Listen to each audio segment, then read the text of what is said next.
Abertura. Fotos em preto e branco. Assinatura do Tratado de Petrópolis.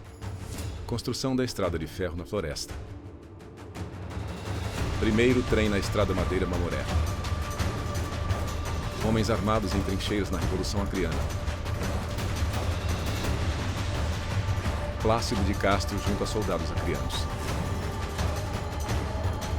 No centro, 120 anos do Tratado de Petrópolis, a história do Acre. Ser acreana, para mim, além de ser um motivo de muito orgulho, principalmente pelas minhas raízes, é também porque eu sei que nas minhas veias corre o sangue de pessoas... Ângela Mendes, que coordenadora têm do Comitê Chico uma Mendes. contribuição muito grande para a história do Acre e até do Brasil. Eu acredito que as palavras que movem o acreano é resistência, é resiliência, porque nós nos inventamos. Enquanto outros estados Mateus Gomes, do Brasil historiador da estavam Fundação lutando Elias Mansur. para não pertencer à pátria, nós, acreanos, estávamos lutando para pertencer, para ter essa ideia de pertencimento. Nós escolhemos ser brasileiros por opção. Nós dissemos, nós seremos brasileiros. Cláudio Nossos Porfírio, avós, escritor. cearenses, nordestinos de uma forma geral. Essas pessoas optaram por ser brasileiros. Plácido de Castro e soldados acreanos. Para contar esta história, nós vamos voltar no tempo. Época em que o Brasil tinha um traçado diferente. Antes de ser anexado ao Brasil, o Acre era conhecido como terras não descobertas. De acordo com o Tratado de Tordesilhas, esse assinado entre Portugal e Espanha em 1494, entendia que essa terra, essa região mais a oeste, pertencia à Espanha. Muito especificamente em relação ao Acre, aquela região, à época, ainda não era habitada por espanhóis e portugueses. Claro, ocupada por povos originais, indígenas, mas como não era uma região efetivamente ocupada... Guilherme por Leivas povos, Leite, especialista em direito clareza internacional. sobre aquelas fronteiras. O que nós tínhamos, claro, era uma previsão um pouco genérica. Tratado de do Madrid, Tratado de 1750. Madrid, sobre a nascente do rio Javari. Com o passar do tempo, a Bolívia ela se torna independente da Espanha, então, matematicamente, essa região ela passa a ser da Bolívia. O que está acontecendo no Brasil nesse contexto? O Brasil está passando por uma guerra chamada Guerra do Paraguai. E a Bolívia, então, ela acaba de perder a sua única parte de território para o Chile. E esse território era fundamental para a Bolívia, porque para os bolivianos escoar sua produção. Eles forçam, de certa forma, o Brasil, ameaçando até o governo brasileiro, o Império Brasileiro, de fazer aliança com o Paraguai, enviando tropas bolivianas para ajudar o exército paraguaio, mas não apenas isso, liberando as suas linhas fronteiriças com o Paraguai para que o exército paraguaio avance. Pensando nessa questão tática de guerra, o Dom Pedro II, que era um grande estrategista, o nosso imperador Dom Pedro, ele cria esse acordo, que é assinado em 1867, chamado Tratado de Ayacucho. O Tratado de Ayacucho não é nada mais, nada menos do que um tratado que limita as linhas entre Brasil e Bolívia. Esse tratado, mais uma vez, como o próprio Tratado de Madrid, ele prevê a preponderância do utiposidetis, ou seja, de novo, de quem estiver ocupando efetivamente o território é daquele país. Com o desenvolvimento do processo de vulcanização do látex, a demanda por látex, a demanda pela borracha aumenta exponencialmente. E aí a região do Acre começa ocupada principalmente por cearenses. Centenas de milhares de cearenses, ano a ano, foram para lá ocupar aquela região para extrair o látex. O estado do Acre ele se forma a partir principalmente da junção dos povos nordestinos, de uma maneira muito especial, e dos indígenas que aqui já habitavam. Mas não eram só nordestinos, vieram sulistas, vieram turcos, vieram árabes. Então foram muitos povos que se juntaram para formar esse estado ainda na época do ciclo da borracha. Quando os nordestinos chegaram a esse território, aqui encontraram os índios apurinãs, que davam o nome Alexandre desse Melo, rio pesquisador de Aquiri, lexicologia. que significa Rio dos Jacarés. E esse Aquiri, a partir dos usos, passou a se chamar Acre. Foi uma corruptela, né, que vai acontecendo Aquiri até chegar a Acre. Então, o Acre tem esse significado, Rio dos Jacarés. No século XIX, o mundo... ele Mateus passando Gomes, historiador por da uma Fundação grande Elias revolução Mansur. que nós conhecemos como a Revolução Industrial. A Revolução Industrial ela é o avanço dos mecanismos, das máquinas, em detrimento do trabalho braçal que era conhecido anteriormente. E nesse contexto da Revolução Industrial, muitas descobertas passam a vir à tona, como por exemplo a descoberta do elástico. E Charles Goodyear, ele acaba de descobrir o processo de vulcanização. E o processo de vulcanização não é nada mais, nada menos do que tirar as impurezas e tornar mais consistente o produto extraído da nossa Aeves brasileira, que é o látex da nossa seringueira. Então, nesse contexto, essa região aqui é a região mais rica do mundo. A Bolívia tentou algumas vezes também ocupar aquele território, mas ela não tinha condições. É um estado mais fraco, é um estado que estava com conflitos com outros países. Ela acaba por instalar uma alfândega. Para quê? Para cobrar imposto do látex.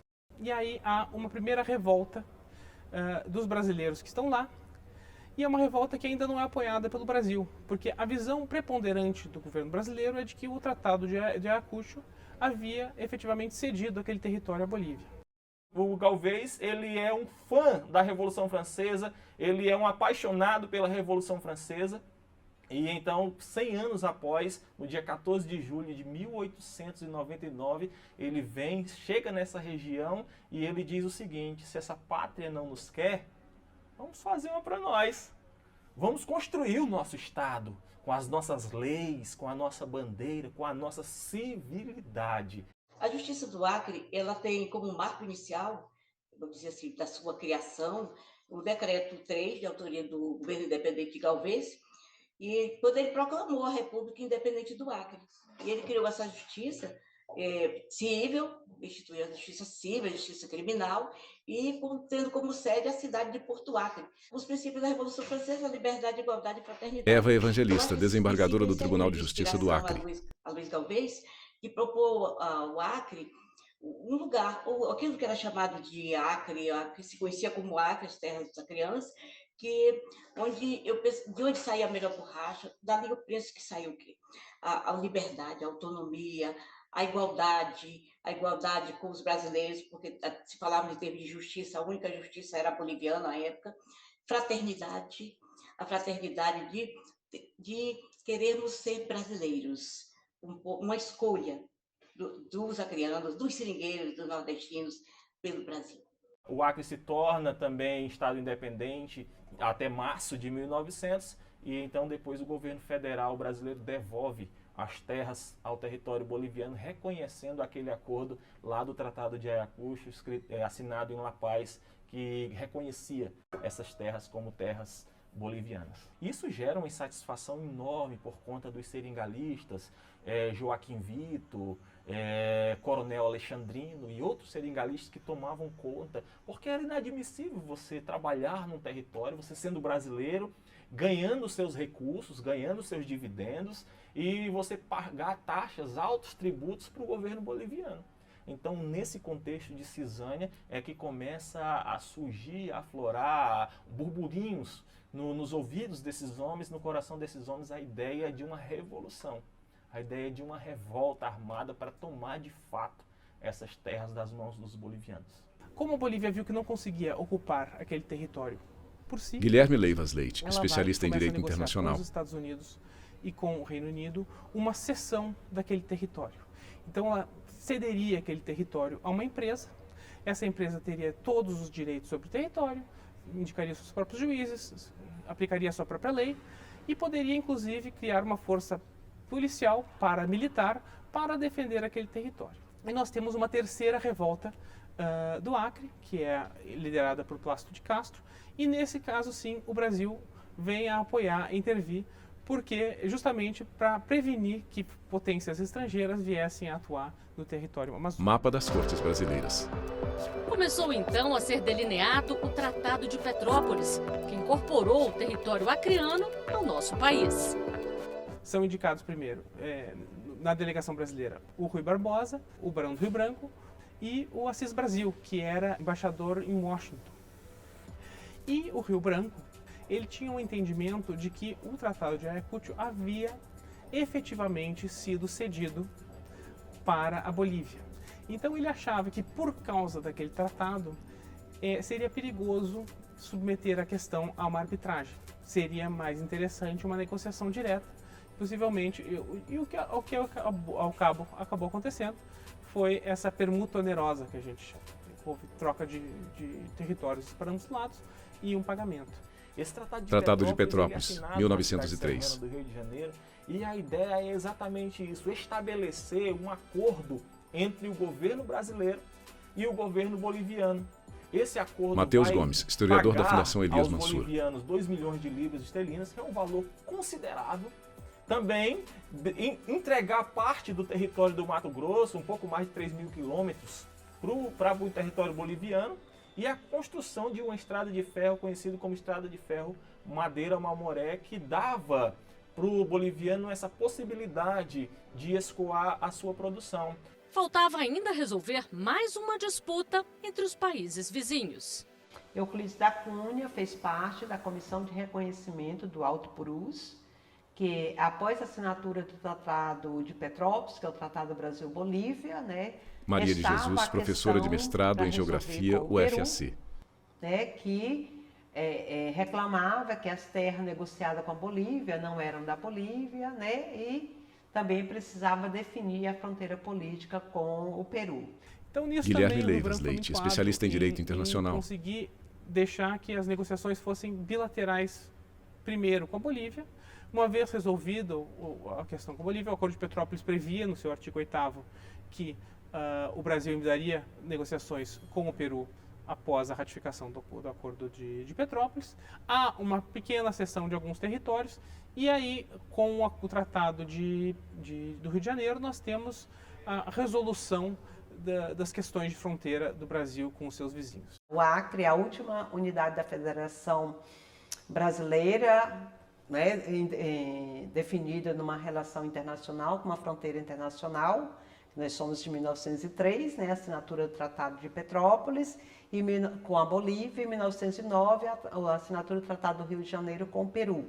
Então, nós somos o último estado da federação, o último pedaço desse território nacional, né, assinado em tratados internacionais. Resolvidas as disputas internacionais, surgiu mais uma batalha para os acreanos. O novo território seria anexado ao Amazonas ou elevado à categoria de estado. O Amazonas tinha muito interesse no Acre. Estima-se que cerca de 50% da borracha que passava pelo porto de Manaus era de origem acreana. Claro, isso dá recursos, né? Cobra impostos. E também o Amazonas também foi sempre muito atuante nas revoltas, sempre deu muito apoio. Então era do interesse dele que o Acre fosse incorporado ao Amazonas. A disputa foi parar nos tribunais e acabou dando origem a uma expressão muito conhecida dos brasileiros. A importância do Rui Barbosa... José Lima Santana, professor de Direito, fez parte UFS. da equipe de Rio Branco, inicialmente. E depois ele não concordou muito com o tratado e abandonou, né, a equipe comandada pelo Barão do Rio Branco nas tratativas com o governo da Bolívia. Mas, de qualquer forma, dizem alguns que por conta disso ele ficou um pouco contrariado e depois acabou aceitando advogar para o estado do Amazonas na tentativa dos amazonenses de incorporar o território do Acre. No outro lado estava Gumercindo Bessa, que era um parlamentar sergipano que defendeu a posição contrária. E ele era, tal qual Rui Barbosa, um grande orador e um retórico muito bom. A disputa, a polêmica, na verdade, ocorreu nos jornais do Rio de Janeiro. E de tanto bons argumentos que ele utilizou, que acabou então sendo vitorioso contra Rui nos argumentos, essa expressão, então, bom à beça, nasce, segundo consta, do presidente Rodrigues Alves, que ao receber o apelo de alguém com bons argumentos, dissera: você argumenta à moda do Dr. Bessa. Ou seja, isto é bom à beça.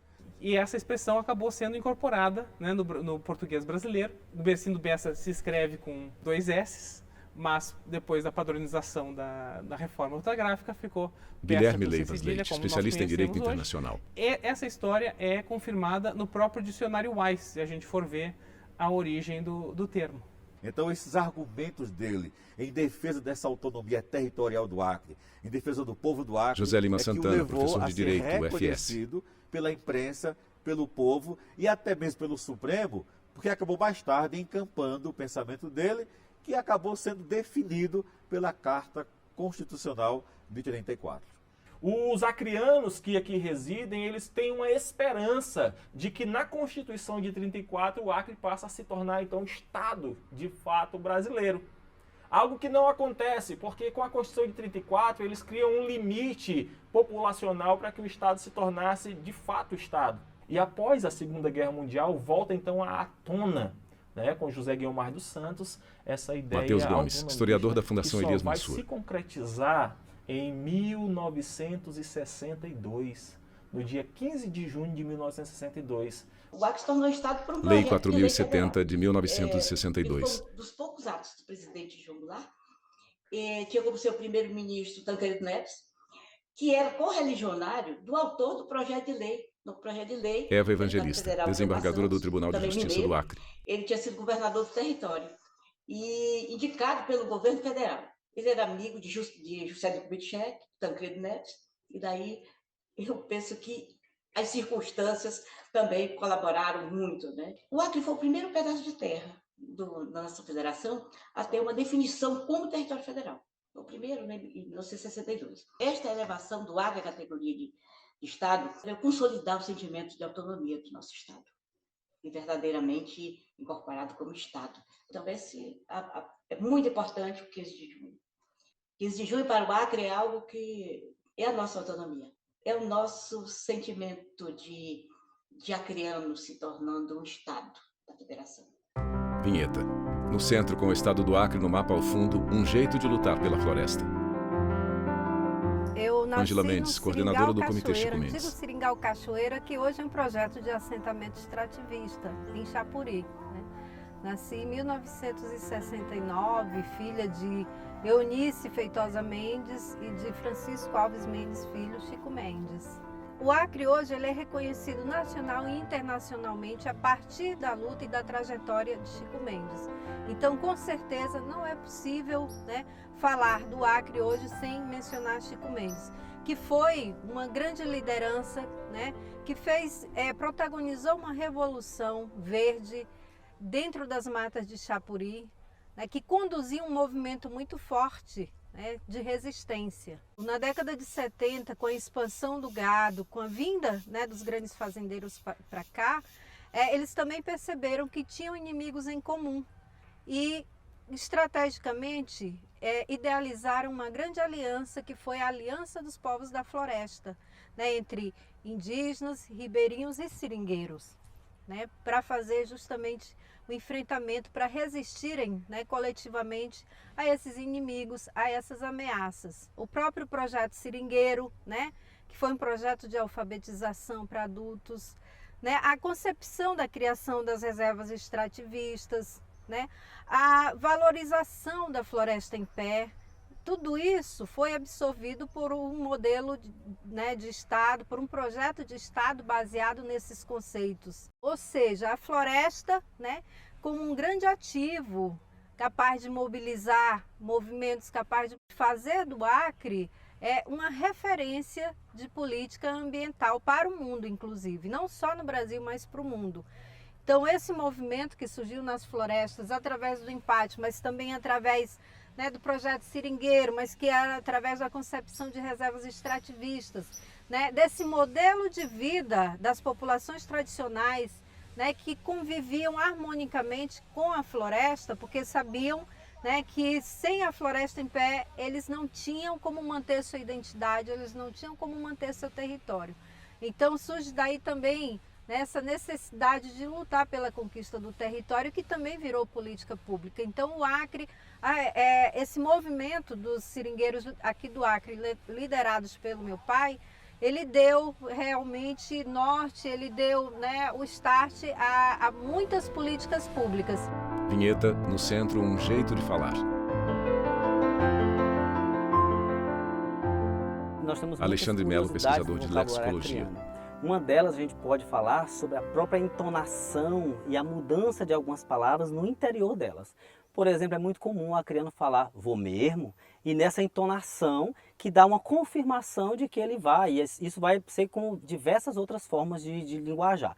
Mas também no vocabulário nós temos aí o piseiro se referindo à festa, né? Nós temos maceta, quando a gente quer falar de uma coisa que é muito grande, nossa, essa casa é maceta. E assim tantas outras palavras que vêm desse vocabulário e que são próprias aqui da região acreana. De acordo com o novo acordo ortográfico, os topônimos, né, que são as palavras que dão nome aos lugares, quando eles terminam em vogal átona, eles devem ser escritos, as suas palavras, né, os seus gentílicos devem ser formados como acriano, com i. Isso acontece, por exemplo, com Iraque, a iraquiano, né, a mesma coisa. Mas isso não pegou aqui. E não pegou por quê? Porque o gentílico ele é um patrimônio do povo, ele é uma marca cultural. Então, na época em que esse acordo ortográfico chegou e que começou a disseminar que a partir daquele momento o acreano passaria a se chamar acriano, começou um movimento tanto na esfera acadêmica quanto na esfera popular. O governo, a partir da Assembleia Legislativa, colocou uma consulta popular para que as pessoas, a partir da internet, se manifestassem se permaneceria o acreano com E ou o acriano com I. E venceu então o acreano. Então, em 2016, o então governador Tião Viana sancionou a lei que deu então essa possibilidade de que permanecesse o acreano com E, como marca do povo, como marca cultural. Vinheta. No centro, um jeito de escrever. Essas identidades Maria de Jesus, são professora as de mestrado em histórias, Geografia que vão UFAC. contando a nossa origem, criando esses sentimentos de pertencimento, quer dizer, formação de um povo, formação de uma nação, tanto no sentido nacional, no nosso caso no sentido estadual, mas é criar um enredo que conte a nossa história e que a gente passe a repetir e acreditando essa história. O sentido da acreanidade é esse sentimento de pertencimento com essa história, com esse enredo. Eu sou dessa história, eu sou fruto dessa história, eu sou acriano raiz, que seria esse que vem dessa matriz do seringal, seria o acriano raiz, digamos assim, né? É essa releitura do passado, essa valorização e, supostamente, esse reencontro do ponto de vista político dos acrianos com a floresta. Eu sou nascido em Chapecó. Cláudio Porfírio, escritor. Meus pais, meus avós, todos são cearenses. E essas pessoas eram pessoas muitíssimo engraçadas. E é a partir dessa graça que me veio o amor pela literatura de cordel. E depois da literatura de cordel é que eu entrei na poesia clássica. O nome do poema é Cabra de Chapuri. Isso aqui é uma homenagem que eu faço aos meus tios cearenses que chegaram aqui, uns mais velhos, outros mais moços, e aos meus pais também, né? Então, o Cabra de Chapuri é um poema que começa assim: ai do vento se ali não fizer a curva, vire brasa o céu se ali não cair a chuva, toquem as trombetas porque um povo se agiganta, desembainem as espadas porque a luta será tanta que o inimigo há de clamar por misericórdia. Vinheta. No centro, orgulho de ser acriano. Eu acredito que o nosso maior legado como filhos de Matheus Gomes, seringueiros, historiador da né, Fundação Elias Mansur. É a nossa identidade. É a nossa identidade acriana. Essa nossa identidade de compreender a nossa floresta, de compreender as nossas riquezas, de compreender quem somos dentro desse ciclo natural. O que o Chico defendia lá atrás é muito atual e que é nosso, é um conceito também muito nosso, que é a valorização da floresta em pé, é a valorização da identidade do seu povo. Ângela Mendes, coordenadora do Comitê Chico Mendes. Esse conceito, valorizar o ativo que nós temos aqui, a gente vai estar evoluindo, a gente vai estar crescendo. Entender que a gente precisa cuidar da floresta, que a gente precisa cuidar, né, do nosso ambiente, que a gente precisa cuidar da nossa história. É isso que nos move, é isso que nos faz ter orgulho de ser acrianos, é saber que mesmo olhando para o progresso, para o futuro, nós podemos olhar para o nosso passado e ver que o nosso passado nos norteou como cidadãos, nos norteou como seres humanos e certamente nos norteará. Reconhecer o passado, reconhecer a nossa vivência, é saber os passos que nós estamos dando, é saber a trilha que nós estamos caminhando. Menina corre em direção ao sol. Ela leva a bandeira do Acre na mão. Créditos finais. Direção Diogo Ramos. Chefia de produção Tamires Amaral. Chefia de reportagem Priscila Rossiter. Produção Bárbara de Alencar. Roteiro e edição Fábio Metzger. Assistente de produção Ana Rita Almeida e João Henrique. Imagens Alessandro Oliveira, Carlos Silva, Gustavo Campos, Samuel Moura e Iago Yashi. Assistência técnica Carlos Ferreira e Thiago Mendes. Montagem e finalização Neuber Tavares. Direção de arte Sérgio Coelho Júnior. Videografismo Leonardo Veloso. Núcleo de programação Rosa Wazen. Núcleo técnico Fábio Guedes. Núcleo de produção de programas Flávia Soledade. Supervisão Coordenadoria de Gestão da TV e Rádio Justiça, Secretaria de Comunicação Social, STF. Realização TV Justiça Essencial 2023.